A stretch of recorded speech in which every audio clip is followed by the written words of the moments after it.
एक व्यापारी अपार धन के स्वामी थे। अपनी इकलौती पुत्री के विवाह हेतु योग्य वर की खोज कर रहे थे। काफी खोजने के बाद दो युवकों पर बात अटक गई।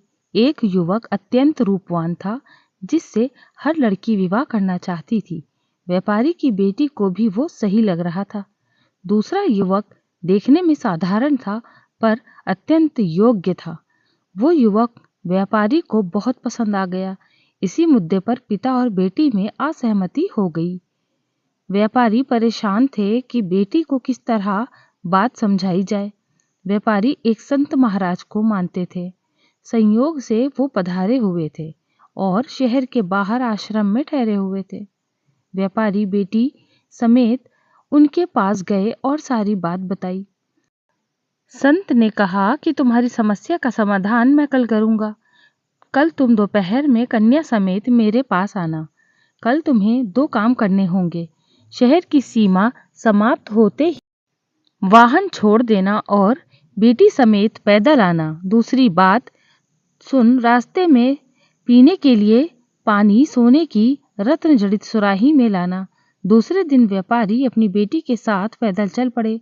गर्मी के दिन थे और तपती दोपहरी में पैदल चलकर बेटी की जान आफत में पड़ रही थी। ऊपर से जब प्यास लगी तो सुराही का पानी ऐसा गर्म हो रहा था कि गले से न उतरता। दोनों किसी तरह आश्रम पहुंचे और निढाल होकर एक तरफ पड़ गए। उनकी हालत देखकर संत ने कहा, बेटी उधर देखो, एक काली मटकी रखी है, उसमें शीतल जल है, जाकर अपनी प्यास बुझा लो। सेठ और उनकी बेटी लपककर मटकी तक पहुंचे और जी भरकर पानी पिया, हाथ मुंह धोए।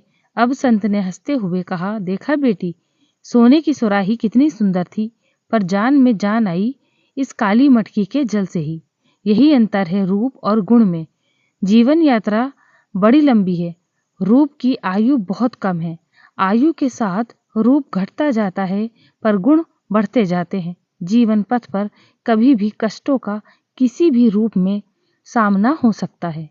उस समय गुण काम आते हैं, रूप नहीं।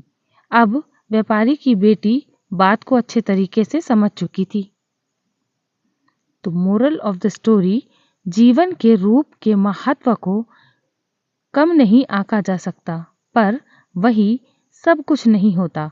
जब बात गुणों से तुलना की हो तो रूप का पलड़ा सदा ही हल्का रहता है।